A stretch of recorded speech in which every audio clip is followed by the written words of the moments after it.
Oke, assalamualaikum warahmatullahi wabarakatuh. Teman-teman semua, kita ketemu lagi di channel diskusi matematika 54.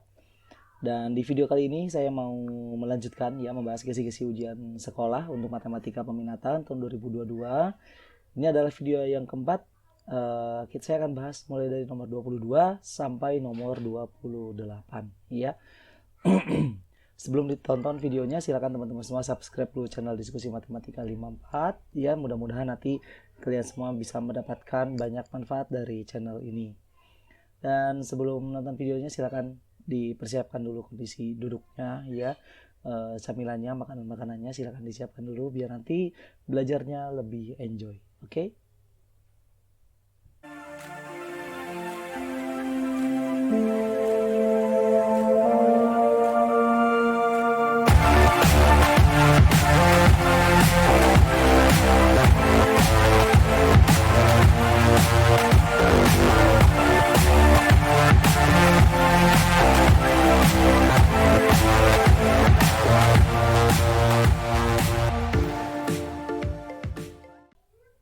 Baik, kita akan mulai dari soal nomor 22, teman-teman ya.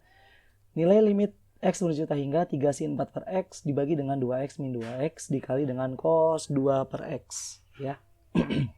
Oke, nah biasanya gini teman-teman, kalau mengerjakan limit trigonometri itu biasanya limitnya ini menuju 0 gitu ya.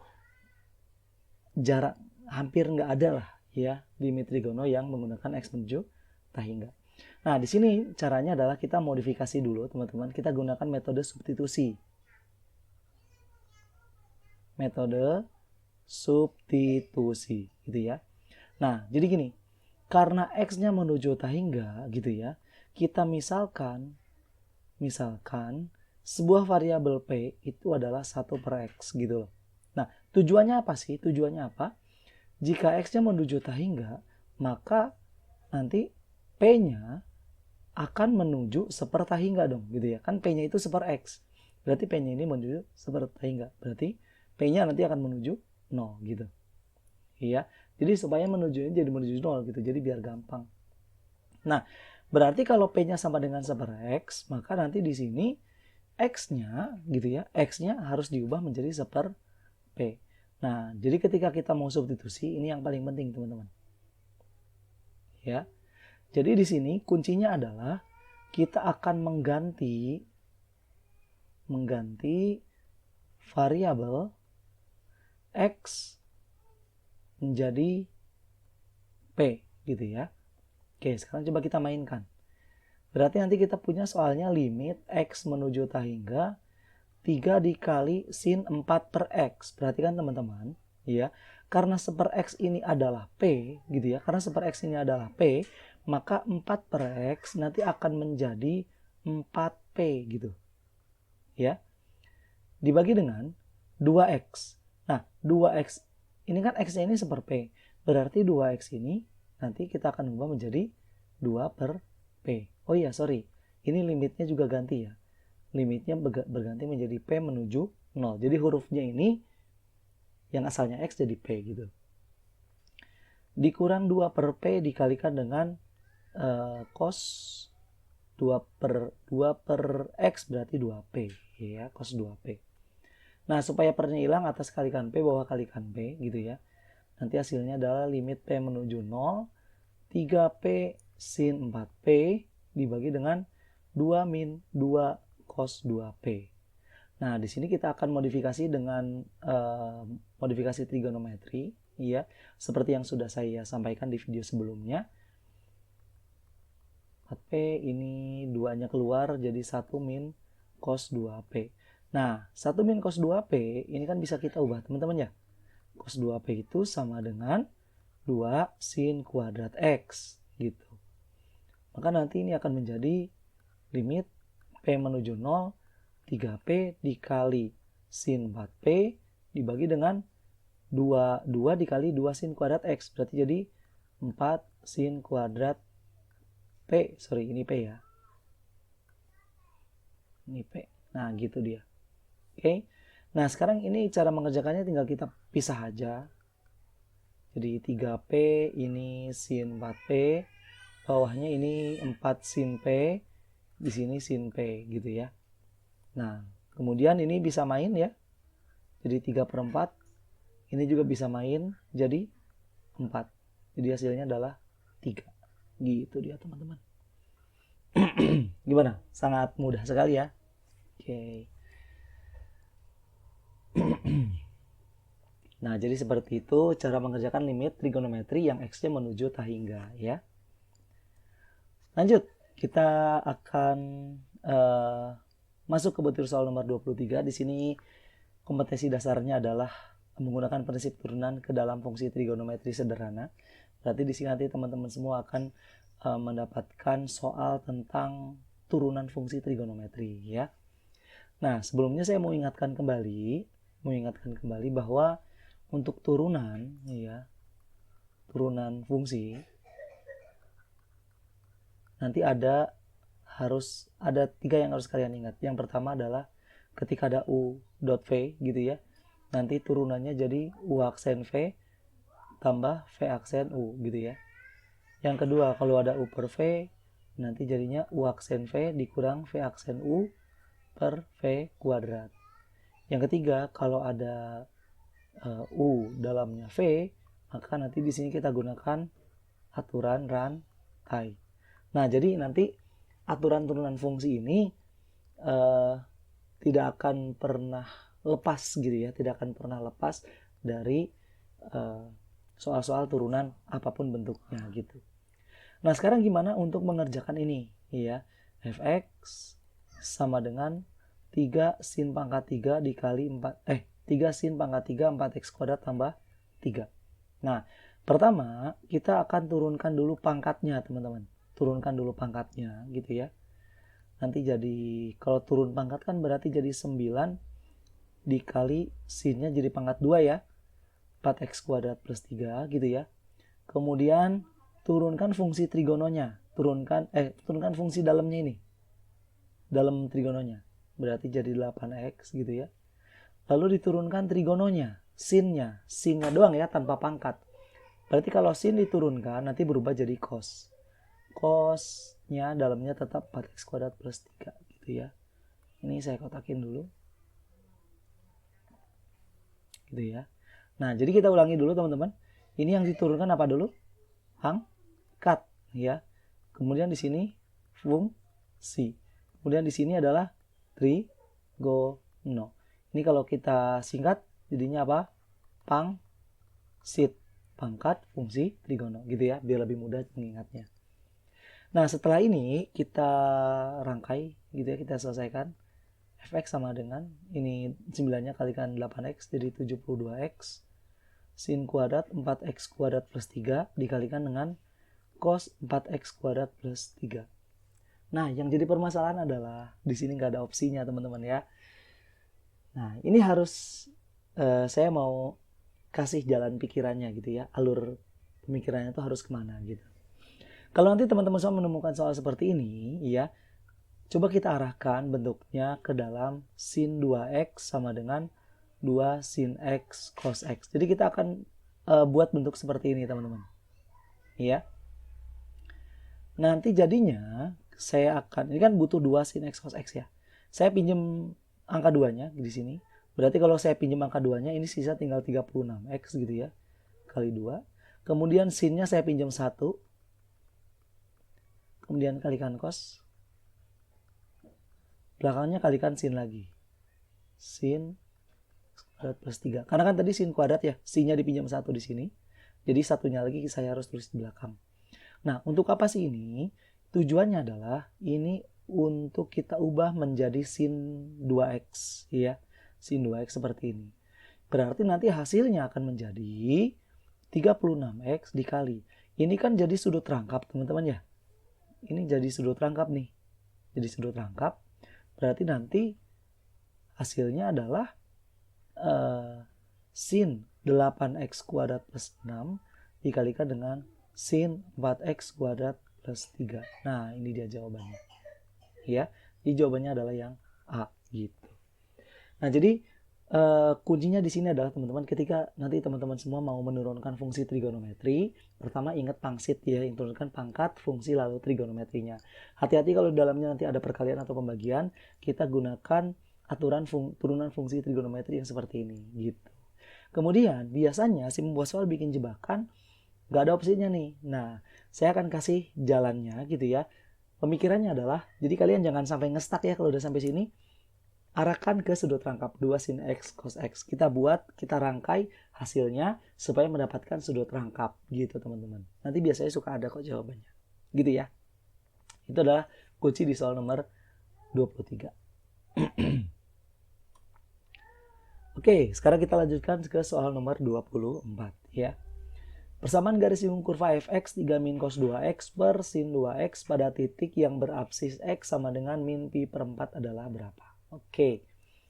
Nah, saya akan ulas dulu sedikit teman-teman untuk persamaan garis singgung ini, ya. Persamaan garis singgung. Persamaan garis singgung. Ya. Rumus dari persamaan garis singgung nanti yang kita gunakan adalah y min y1 sama dengan m kali x min x1. Di mana x1, y1-nya ini adalah titik singgung. Titik singgung, kemudian M-nya itu adalah gradien, ya. Nah, jadi intinya gini teman-teman. Ketika kita mau cari persamaan garis singgung, kita harus tahu dulu X1-nya, Y1-nya, lalu gradiennya gitu loh, ya. Nah, di sini yang sudah diketahui adalah X-nya. Ya, ini adalah absisnya, ya, atau X1-nya. Berarti tugas kita adalah tinggal mencari Y1-nya dan gradiennya, gitu ya. Nah, dan yang kedua, kuncinya di sini, gradiennya atau M itu adalah turunan pertama dari fungsinya. Gitu ya. Jadi untuk mencari gradiennya adalah turunan pertama dari fungsinya. Oke, sekarang yang paling mudah kita akan cari dulu fx-nya dulu teman-teman ya. Ini x-nya ini atau absisnya ini berapa ya? Min 45. Berarti nanti kita akan butuh 90 ya, jadi 90 nanti. Cos min 90 derajat ya, dan sin min 90 derajat. Nah, ini harus hati-hati teman-teman.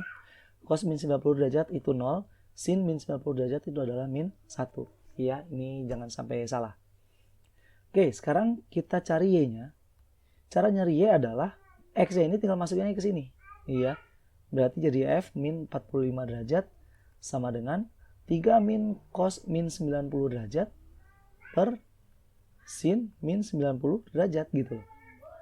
Jadi hasilnya adalah 3 dikurang 0 per min 1 sama dengan min 3 gitu ya. Oke.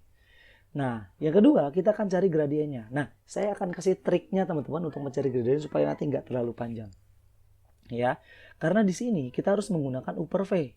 Berarti nanti bisa terbayang lah ya panjangnya segimana gitu. Nah, saya tulis di sini aja ya gradiennya. Gradiennya itu adalah f aksen x, ya, di mana f aksen x adalah u aksen v min v aksen u per v kuadrat karena nanti ada uv-nya gitu ya. Nah, caranya gini teman-teman. Kita langsung cari nilainya. U-nya itu kan berarti 3 min cos 2x. Berarti U-nya ini kalau kita masukkan min 45 ya, sudutnya masuk sini jadi min 90. Jadi min cos min 90, maka hasilnya adalah 3. Jadi kita langsung cari hasilnya dulu. Jadi kita nggak turunin dulu, tapi kita langsung cari hasilnya dulu teman-teman. Karena kalau kita gunakan rumus ini dulu, iya, kita turunkan dulu, nanti repot banget gitu. Iya. Oke, sekarang kita butuh apa lagi untuk di sini? Kita butuh aksen. Aksen berarti ini kita turunin. 3-nya habis, min cos 2x, nanti jadinya adalah 2 sin 2x ya. Berarti jadi 2 sin min 90. Berarti ini sama dengan min 2 ya. Kemudian V-nya adalah sin 2x. Sin 2x itu adalah sin min 90, berarti sama dengan min 1. Betul ya. Kemudian V aksen itu adalah 2 cos 2x. Berarti sama dengan 2 cos min 90. Berarti sama dengan 0 gitu ya. Nah, baru dari sini kita rangkai. U aksen V min V aksen U per V kuadrat. U aksen dikali V. U aksen dikali V. Berarti min 2 kali min 1 gitu ya. Jadi 2 dikurang. V aksen kali U. V aksennya 0, U-nya 3. Berarti 0. Per V kuadrat. V kuadratnya berarti kan min 1 kuadrat. Jadinya 1. Berarti M-nya adalah 2. Nah gitu dia teman-teman ya. Supaya lebih mudah. Oke, jadi ini langkah pertama. Ini langkah kedua. Kemudian langkah ketiga, kita udah lengkap nih semua. X-nya udah dapet, Y-nya udah dapet, M-nya udah dapet. Berarti langsung masukin ke rumus Y min Y1 sama dengan M kali X min X1 gitu loh. Di Y min Y1-nya adalah min 3 berarti plus 3. M-nya adalah 2 dikali X min pi per 4 berarti plus pi per 4. Berarti Y plus 3 sama dengan 2X plus pi per 2. Ini kita kalikan 2 semua. Jadinya kita kalikan 2 ya. Jadi 2Y plus 6 sama dengan 4X plus pi. Berarti jadinya adalah 4X min 2Y plus pi min 6 sama dengan 0. Ini deh jawabannya. Ya, jadi jawabannya adalah yang A. Gitu dia. Oke. Itu untuk soal nomor 24. Jadi intinya persamaan garis singgung ini yang harus diingat-ingat teman-teman ya, yang harus dipelajari lagi, diingat-ingat lagi. Kuncinya di sini. Karena sekali lagi soal US teman-teman semua mungkin akan berbeda dengan ini. Gitu. Oke, kita lanjut. Oke, soal berikutnya adalah tentang kemonotonan fungsi, yaitu fungsi naik turun. Di sini saya akan bahas dulu sedikit ya tentang fungsi naik turun. Ya, fungsi naik atau turun. Ya. Yang pertama, fungsi ini akan disebut naik. Fungsi naik syaratnya adalah turunan pertamanya lebih dari 0. Dan akan disebut turun saat turunan pertamanya kurang dari 0. Dan dia akan stasioner ya. Stasioner atau maksimum atau minimum saat f aksen x-nya sama dengan 0. Nah, nanti ini akan kita gunakan di soal berikutnya juga teman-teman ya. Oke, sekarang yang dicari adalah fungsi fx 3 cos 2x min 150 akan turun pada apa gitu loh ya. Nah, jadi caranya adalah karena turun berarti akan kita gunakan rumus yang ini ya. Fungsi turun berarti f aksen x-nya harus kurang dari 0. Berarti ini kita harus turunin dulu nih teman-teman. Jadinya adalah min 6 sin 2x min 150. Itu kurang dari 0. Maka sin 2x min 150-nya harus lebih dari 0 ya. Kita kalikan min 6 semua. Nah, kemudian kita akan buat garis bilangan. Ya. Nah, sebelum kita buat garis bilangan, kita harus cari titik kritisnya. Cari titik kritis untuk garis bilangannya ya. Garis bilangan. Caranya gimana? Kita buat sin 2x min 150-nya ini sama dengan 0 dulu teman-teman ya. Berarti kalau sama dengan 0 nanti kita dapat 2x min 150-nya sama dengan berapa ya? 0 ya? 0 tambah k kali 360 gitu ya. Berarti 2x-nya sama dengan 150 tambah k kali 360. Berarti x-nya sama dengan 75 ditambah k kali 180. Maka x-nya kita dapat 75 saja ya. Karena intervalnya enggak, sorry salah malah. Kita dapat justru x-nya ini adalah 255 ya, karena diantara 180 sampai 360. Ini yang pertama. Yang kedua, 2x-nya adalah 2x min 150-nya adalah 180 ditambah k kali 360. Berarti 2x sama dengan 330 ditambah k kali 360. Berarti x-nya adalah 100 berapa nih? 165 ya. Ditambah k kali 180. Maka x-nya nanti dapat 345 ya. Ini dia. Oke, berarti nanti kita buat garis bilangannya ya. Bilangannya ini 180 sampai 360. Di sini ada 255, di sini ada 345. Kita masukkan titik di sini aja. Di sinilah teman-teman ya. Uji titik 270. 270 kali 2 jadi 540.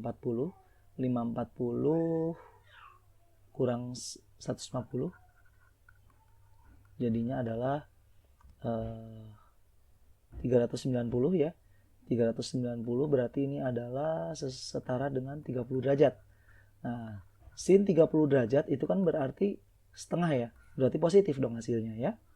Berarti di sini positif, berarti ini negatif, negatif. Yang diminta itu adalah yang lebih dari 0. Berarti diminta yang positif. Oh, berarti daerahnya adalah di antara 255 dengan 345. Jadi jawabannya adalah yang C. Nah, jadi seperti itu kira-kira teman-teman ya. Jadi untuk fungsi trigonometri, untuk fungsi naik turun fungsi trigonometri itu tidak lepas dari persamaan trigonometri. Jadi nanti teman-teman semua harus pahami lagi bagaimana cara mengerjakan persamaan trigonometri. Sudah saya jelaskan di video sebelumnya, silakan ditonton dulu ya. Tonton lagi maksudnya. Oke, itu untuk nomor 25. Selanjutnya untuk nomor 26, teman-teman kita masuk ke nomor 26.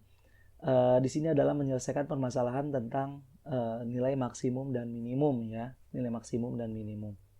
Oke, ini soalnya cukup merepotkan ya sebenarnya.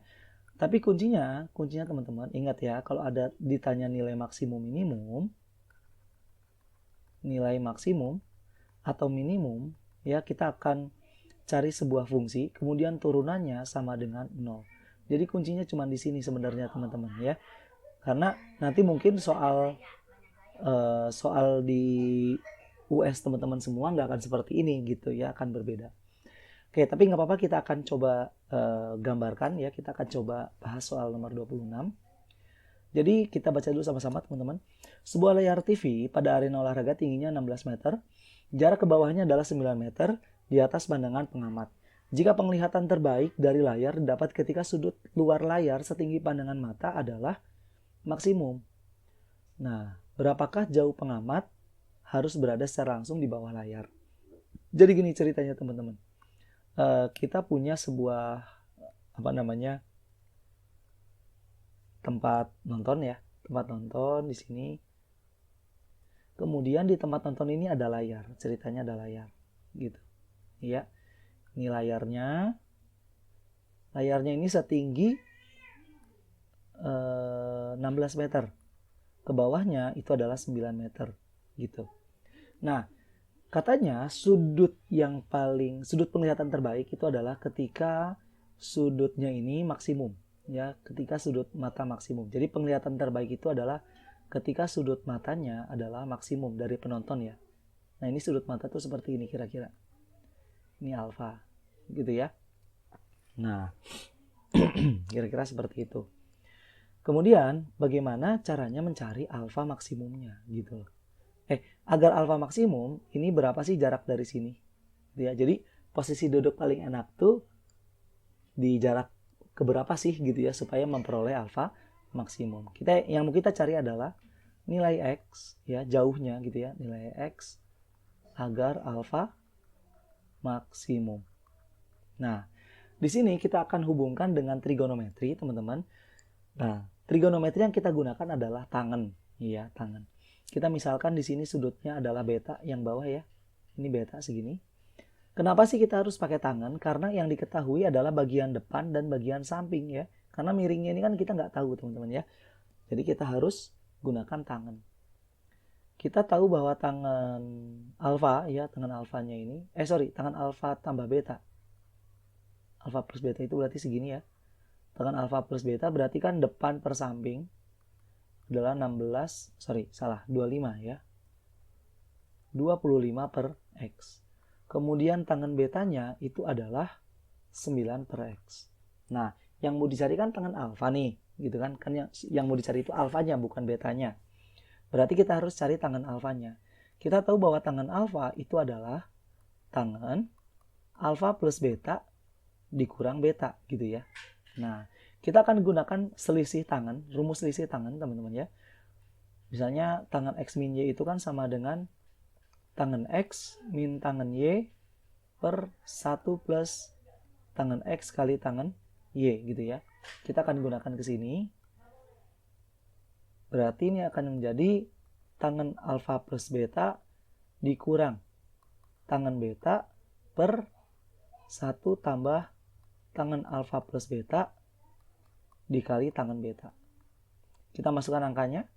Jadi 25 per X dikurang 9 per X per 1 plus 25 per X dikali 9 per X gitu ya. Berarti ini akan menjadi 16 per X per 1 tambah 225 per X kuadrat. Ini kalikan X kuadrat ya biar enak. Jadi 16X per X kuadrat tambah 225. Ini adalah tangen alfa gitu ya. Nah, kita lanjutkan ke sini. Agar alfa maksimum, maka tangen alfa juga harus maksimum. Ya. Nah, kita misalkan ini ada sebuah fungsi Y gitu ya, sama dengan tangen alfa. Berarti supaya maksimum di sini Y aksennya itu harus sama dengan 0 gitu loh. Ya. Berarti di sini kita punya Y-nya itu kan sama dengan 16X per X kuadrat tambah 225 nih. Nah, ini kalau kita mau cari Y aksen berarti kita harus pakai U per V ya. U aksen V min V aksen U per V kuadrat gitu. Kita mainkan berarti U aksen V-nya 16 dikali X kuadrat tambah 225 dikurang V aksen berarti 2X dikali 16X ya. Dibagi dengan X kuadrat plus 225 kuadrat sama dengan 0. Ini kita kalikan silang ke sini aja ya. Nah, karena ini udah tahu sama dengan 0. Berarti kita akan dapat 16 dikali X kuadrat plus 225 dikurang 32X kuadrat sama dengan 0. Kita bagi 16 semua. Nanti akan menjadi, aduh ini sempit sekali ya. Coba kita masuk ke halaman berikutnya aja. Ya, supaya nanti bisa lebih enak.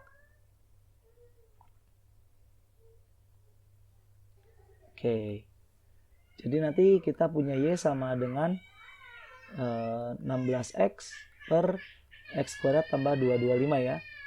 Kemudian Y aksennya sama dengan 0. Tadi kita punya Y aksennya sama dengan 16 dikali X kuadrat tambah 225 dikurang 2X dikali 16X ya.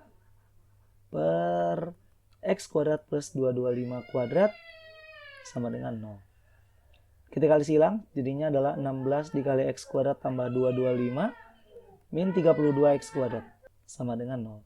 Kita bagi 16 semua. Ya, bagi 16 jadinya adalah X kuadrat tambah 225 dikurang 2X kuadrat sama dengan 0. Jadi min X kuadrat sama dengan min 225, berarti X-nya sama dengan 15 meter. Oh, berarti jaraknya agar alfanya maksimum, maka X-nya adalah 15 meter, teman-teman. Ya. Nah, sebenarnya ini soalnya mungkin nggak akan seperti ini ya, tapi kalau nanti soalnya seperti ini, caranya ya seperti ini gitu ya. Nah, intinya di sini teman-teman adalah yang sebelah sini. Ketika kita nanti diminta untuk mencari nilai maksimum atau minimum, kita arahkan atau kita cari sebuah fungsi, kemudian fungsinya atau turunan fungsinya ini harus sama dengan 0 gitu teman-teman. Ya. Oke, itu adalah pembahasan soal nomor 26.